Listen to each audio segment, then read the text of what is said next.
Right, everyone ready then? Yeah. Hi Robbie. Hi Robbie. Hello. Hi. It's Robbie from PlanetMosh here at the G2, the second venue of the garage in Glasgow. Here with the Afterlife guys, who are actually tonight going to be showcasing some stuff from their new album, which should be released sometime in the near future. Pretty big. Well, whenever it's released, it'll be released. So how are you guys doing tonight? Can you introduce yourselves to the people in PlanetMosh? Sure, from me, round. I go left or right. I'm Raggy, I play guitar. I'm Ian, I play the drums. Steve, I play the bass. I'm Pete, I play the bass. I'm Adam, I play the guitar. So there's none of you guys sing then, no? No way. Not even him. So it's, I've seen you guys once before now, and how's things been since I last seen you? It was about a year or so. Can you remember when that gig was? That was a year ago, wasn't it? About a year ago, October. Or November. Classic Grand. It was Attica Rage. Yeah, it was last Christmas. December. Was it December? Last Christmas. So has it been busy since then? Have you been up to much? Yeah, we pretty much went on a more or less after that kind of songwriting. Spiritual hike into the Yeah. the Highlands and recording an album. Pilgrimage, if you will. Throwing in a few support slots along the way. Yeah, we got a good few I supports. saw that. You've supported quite a few bands actually. A few gigs I wanted to see, but for one reason or another I couldn't have attended. There was always something else on. Or The only band of any note was Thin Lizzy. Thin Lizzy. that was a gig I really That's, wanted to see. Was that the Barrowlands? Was that? Well, no, it was ABC. So it's just up the street. Just up the street, yeah. How'd that go? That was the week after usual. Yeah, it was very good. It went great because we actually got an exclusive support in the sense that it was just us. We were You know, the only there was band there, so. nobody else, so somebody managed to pay them. They allowed that to happen. But since then, It's been a lot of work done. Hell of a lot of work. What, right? we went down to play Rock City Nottingham. in Nottingham, which was I saw that. There's a wee video that went around actually. I've seen it. Was it a YouTube? homegrown talent thing, and Right. it was great because we really do like that venue, and In fact, that was the first time we played in England as well. Yeah. Yeah. yeah, it was I'm sure. That's very good south. It was really good. our first English show, and then basically, as Raggy said, we've been. How were you welcomed down there? Great, yeah, we got it. Yeah. Good spots. Yeah. They love this. The Scots is. No, maybe you shouldn't say that. Yeah, they were lovely. No, there was a really good vibe from all the people. I mean, to be honest, I think I speak for everyone. The after party was insane. It was off the chain, man. That was. There was a lot of women there. There's photos I could show. I don't remember. Or maybe I shouldn't have said that either. I only wish I had been, but it's fairly flat. So Say what you like. Say what you like. We did PlanetMosh, you know, we're like or do you know or like? What have we been doing? So, but we did go away and record our album. Yeah, and you were holed up in the middle. Was it the middle of nowhere? We up went north? to Loch Fyne, and Loch Fyne, exactly. which was absolutely lovely. And there's a wee cottage there called the Cottage Studio. And they have the studio here, and they have a cottage next to it that you can stay in. So we went for a week, and we had a thoroughly good time. Al got into welding. Used the. Well, basically, used fire to great effect. In Scotland, we get the midges quite bad, Yeah. and Al ran about quite a lot with an aerosol and a lighter.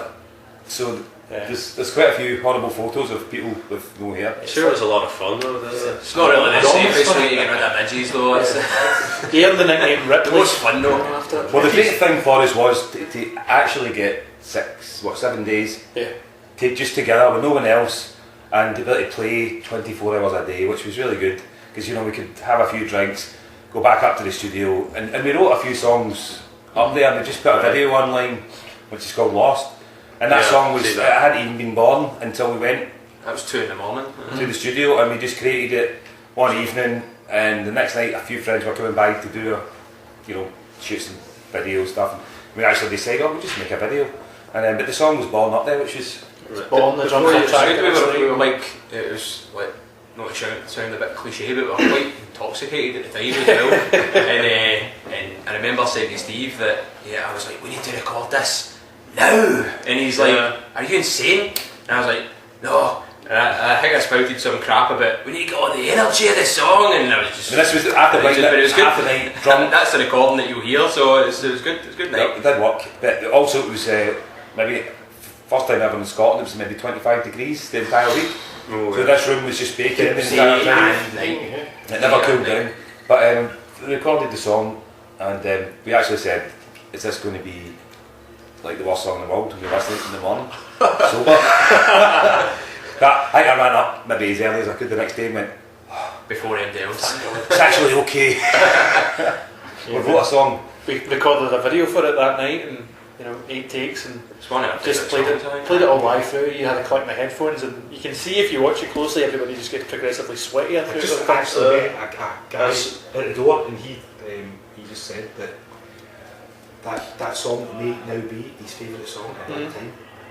All time. That's good. Really? That's some nice. That's some recommendation. That's a nice We comment. better play it well then. We did 2 hearing aids. So when you went out to record it, did you have things prepared before you went out, or did you go and Well, we had. the thought that you'll just create something when you're there? Did you? No matter how we sound, we actually are quite organised. In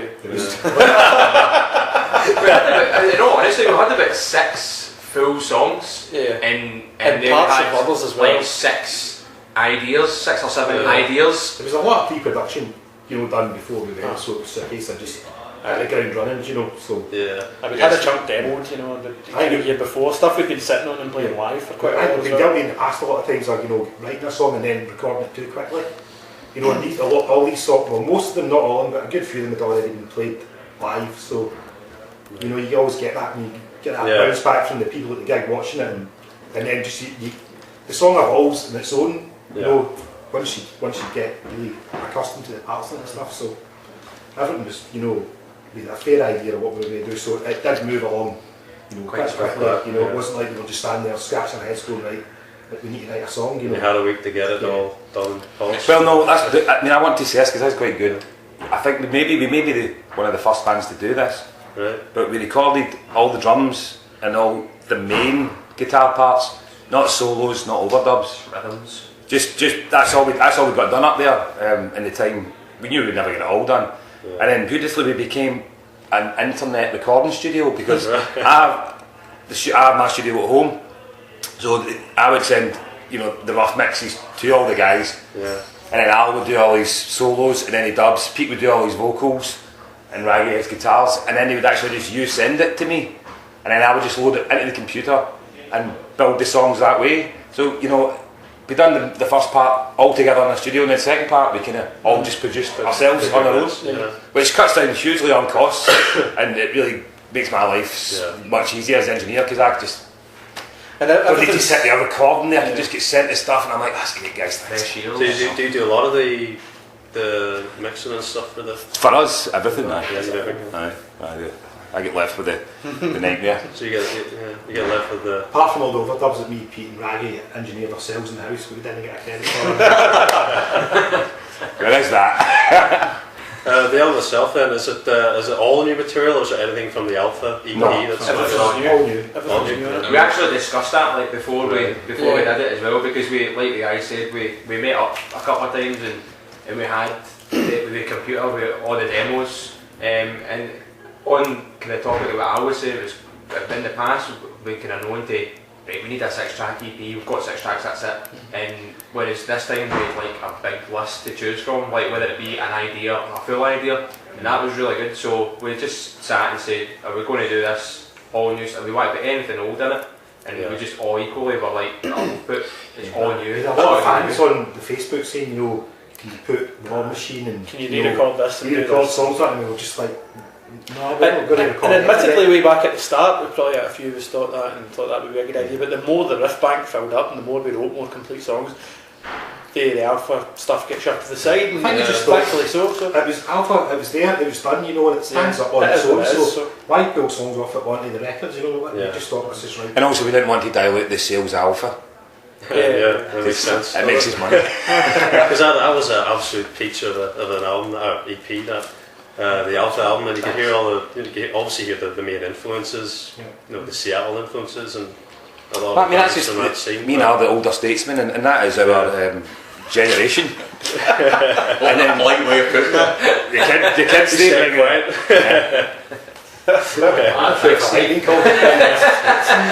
I still look better than them. Sorry. Yeah. That really silenced But- that. Yeah, you can hear a lot of the main influences, obviously, from that era now. But is there any other influences you guys have that obscure that? Got lots of influence. I'd see Oh, what's it's just before I'm really like Pete, because people ramble on about this. I know, I always kind of It's nice nice that kind of for a change, but for somebody to just say the influences you did say, rather than the usual just generic shit that you always you get a lot of people that Say what you like.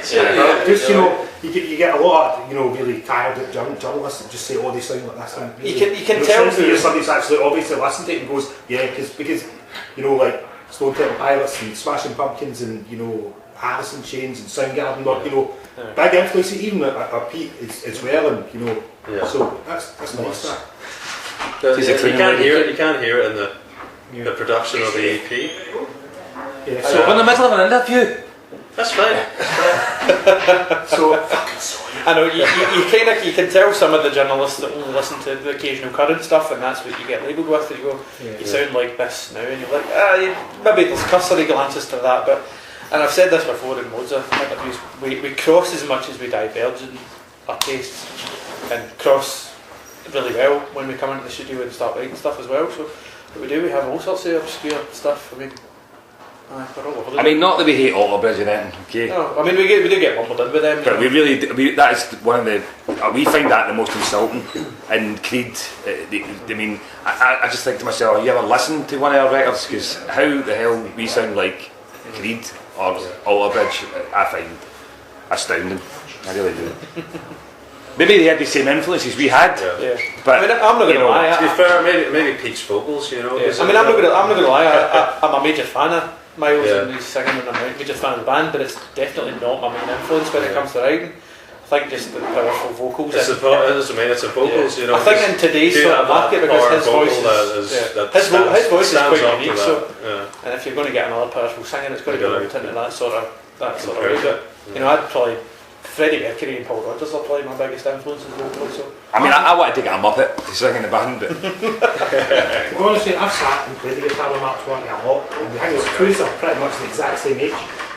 So, like, influence-wise, and being both like kind of guitar players that play lead, influence-wise, we're very the same. So I really like the same music. it's going to, I guess that's just out. It's, because we're both kind of coming from the same. Listening to the exact same stuff at the exact same age. So the album, so would you want to hear what's happened?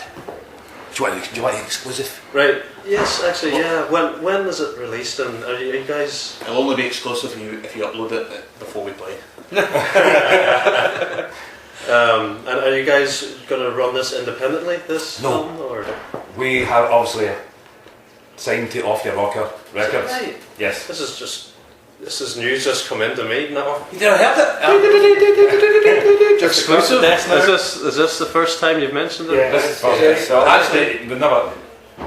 We signed a contract on Monday. Yeah. We've not said anything, and obviously we're going to tell the crowd tonight, but it is new, and that is a simple reason we're just taking pre-orders tonight and not selling. It's not like because there was any problems with us. We've got the album ready and the CD and master and everything's done. It's just that the net label now wants to release it, properly.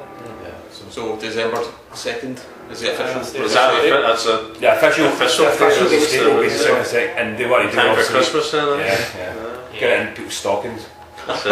We're trying to keep the X Factor off number one. Get it in a few stockings before then, but That's what we should do. Put it on iTunes, get people to buy it, get the X Factor. Yeah, but that's pretty much the reason why we just. So do you know who Off Your Rocker are? Yes, I'm trying to think of the artist. I'm in a different mode here. Well, I mean, the band is probably most like us on the label is, they sound very the same as the Choir Boys.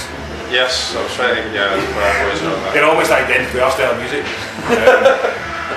Almost identical. Yeah.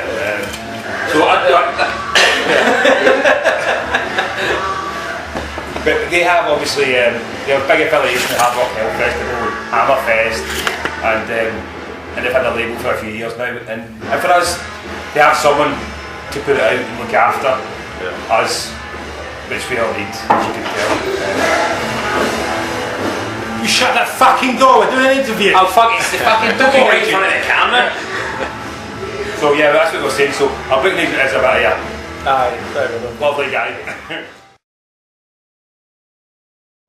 So the album's out on the 2nd of December. Is there any plans or have you any ideas of touring for this album at the time, or is this something that has It's all yet to be sort kind of? of up for discussion at the moment. Just because, like Steve said, it was just Monday that we. Yeah, we really need to sit down with the record company and have a chat with them about what they want to do. But as I said, It's definitely on it. we'll definitely. And it would be great to go back down to Nottingham and all these Yeah, places. we want to do more. We want to actually do maybe Cardiff and Bristol, and because we've always had good success in those areas, so we just get back and just start building those. And obviously, with Nottingham and was great, and then surrounding areas there. But maybe there'll be a tour support. Maybe that's the best way for us to do it at the moment. Right. Yeah. Any thoughts? Who would you like to support? Or? Black Sabbath would be good. That'd be awesome. Black Sabbath. Someone I think would in our genre would be good. Thin Lizzy was great, don't get me wrong, but it's. I think that's the thing, if you're going to do support slots, and obviously it's not as easier said than done, but you've got to kind of, work it that, it's got to be with a band that it's sort of a similar nature. You need to play to your strengths in that if we're going out with Atomic Kitten and tour, it's pretty much a waste of time. It's counterproductive to use, counterproductive to the tour and everything else, so you need to... I think, a lot of times, bands get, support slots, and that's kind of, it can be a bit of, you need to think of the expense and stuff of being out on tour and doing it, and if you're not getting anything back from it, then, It's amazing fun, but it costs a lot. Just actually thinking about going back on the album. Have you got the album itself? Have you got the artwork sorted? Yeah, everything. The album's actually been away we sent it to Masterdisc to get mastered, and they sent it back, and we've actually sent it to the pressing plant, so everything is done and dusted. And we're actually a bit gutted that it won't be here tonight. Raggy does all the artwork anyway, so... Yeah, engineer it, he does all that work, they three just hassle us. And then criticise when we're finished. Yeah, criticise, I can't hear my guitar solo. The drums just aren't as big in that track. That was true, but the mix added. Ian, I told you not to listen to it on your phone. iPhone speakers, man. iPhone speakers, great. That mix for iPhone speakers, man, you know that. No, but it's all done, it's all good, and thanks to, obviously, Stu for doing a hell of a lot of work on that end, so thanks for Raggy for stressing. Yeah, stress is only Stress is your middle name, I thought you were going to say. I think you probably heard this from a million bands nowadays, but being a band now is not just being a band. As soon as half the time we finished rehearsing, let's say last night, me and Raggy, I'll go home when it was mixing the album, I could go straight to mixing, I could be up to 3-4 o'clock in the morning doing that. Raggy's doing the artwork, and we've got to publicise on Facebook, tell people what we're doing, do this, and it's just, it can be, 7 days a week, and you're trying to keep people interested in doing things, so, you've got to work, and I would say we do work bloody damn hard. I don't really. No, he won't. We do. I go home and I put my feet up. Being a band for them is being a drummer.